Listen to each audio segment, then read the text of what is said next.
Welcome to Finding Holiness, where we delve into timeless Torah wisdom, revealing the sacred in everyday moments. Join us on a journey to elevate your spirituality and discover holiness in every aspect of life. I'm your host, Rabbi David Kadosh, and together, let's embark on a path of spiritual exploration. I hope you enjoy this next episode. Erev Tov, everyone. We are in the middle. It's been a while since we've done the laws of Lashon Hara. We're in the middle of a Hagah.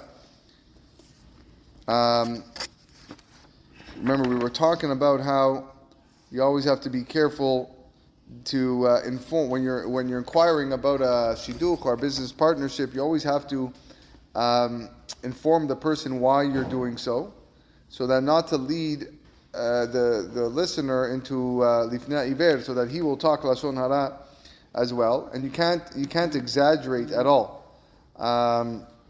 You're not allowed to exaggerate it, and any exaggeration would be transgressing Lashon Hara. So we're kind of in the middle, and hopefully through his words we'll understand the context of more ideas that he brings down over here. V'chen yikre kama pe'amim. Sometimes it happens she'echad doresh al beno o kerovo hadar be'ir acheret.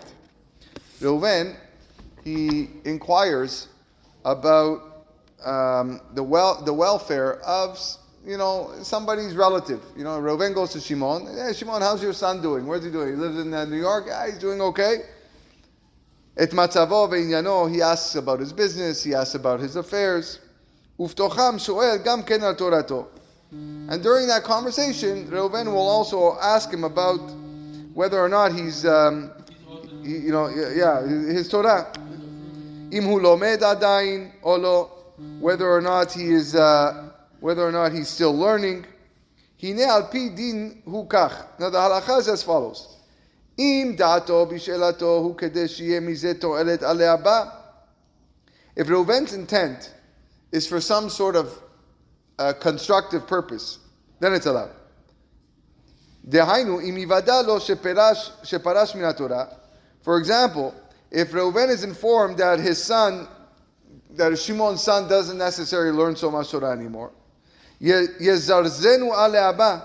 Reuven will encourage him when he sees him to inspire him to go back to learning.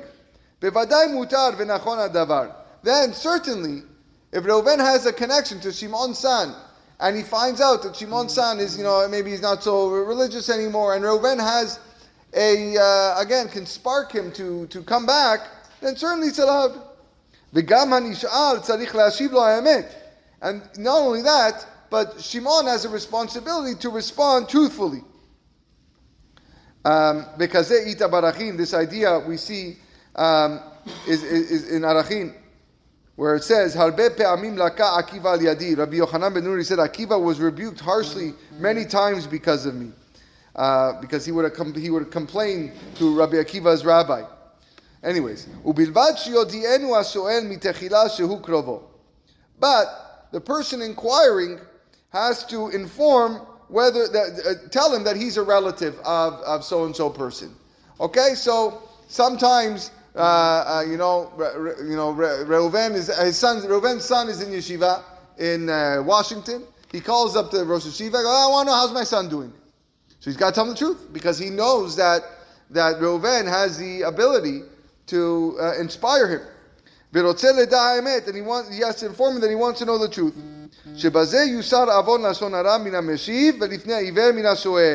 By doing so, the responder will be spared from the sin of Lashon Hara, and the one making the inquiry will be spared from doing lifnei iver. But the common practice of what most people do is not so. There is no constructive purpose, and then it's forbidden.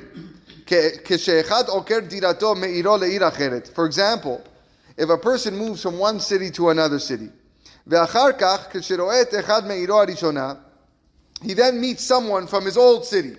Okay, so Asher moved from Toronto to Montreal. Okay, and now while he's in Montreal, he meets someone from Toronto. Now he's there. He's starting this whole investigation. He wants to know about everybody back at home where he used to live. Yeah, what does that guy do? What does that guy do? Is he still with this one? I heard they got divorced. And then just finding out information. Al matzavam v'ta'aluchatam b'dvarim sheben adam lemakom ben adam lachavero, about the situation, their conduct in matters of between them and God, between them and their friends. Imem letova lera'ah, is their behavior good? Is it not good? Ubifrat shoel al bnei ba'alei batim ba'alei Torah asher hayu lefanav. And also, he will inquire about the sons of some of the people who were Torah students, Ha'im lomdim adayin Torah parshu emena, to see whether they're learning or they shifted away from Torah. Usipur kazeh en shu meterim. There is no permission to do this. What connection do you have to this guy? Why do you want to know if this guy is still religious? He's not your son, he's not your relative, he's not your cousin that you have an ability to bring back. So why are you asking? To find out information? So now you know that this guy was once religious, now he's not? So no permission to do so. Ki hashoel, because the person asking, en kavanato kedei she'elech achar kach v'yochiach et anshe yiro yishana.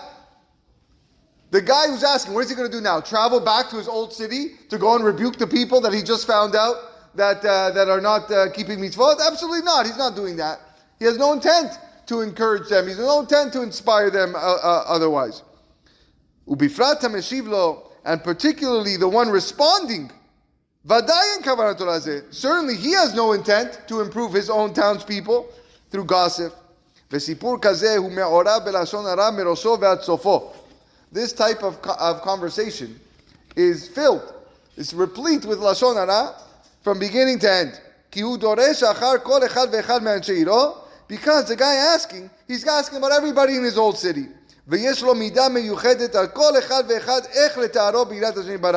And now he's assigning labels to each guy, describing where in the ladder are they in their fear of God and their Yirat Shamayim. Oh, this guy, he's down here. This guy, okay, he's not bad. He's up here, but he used to be higher.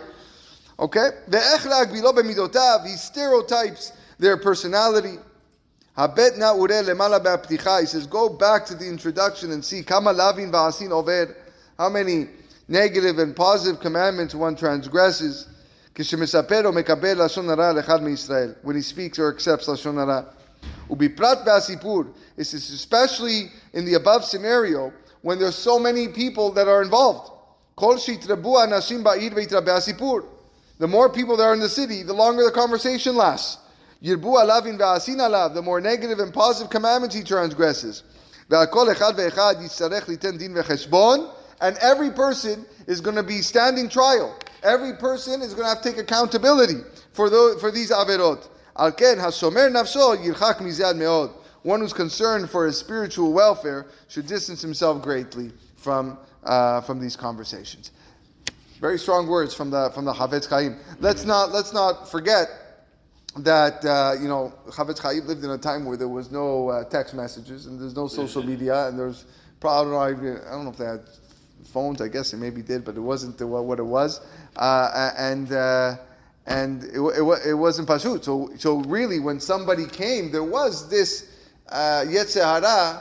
When you met somebody from your old town, you had this yetzer hara to say, "Hey, how's everybody doing over there?" Like you don't get emails from them, you don't see them. There's no FaceTime, so you really do want to know. And he's saying this is a big problem. It's a big problem because what. So why do you need to know? So now you're going to start labeling them. So now the question is it easier or is it harder nowadays? Nowadays that we do have all the technology and that we could FaceTime.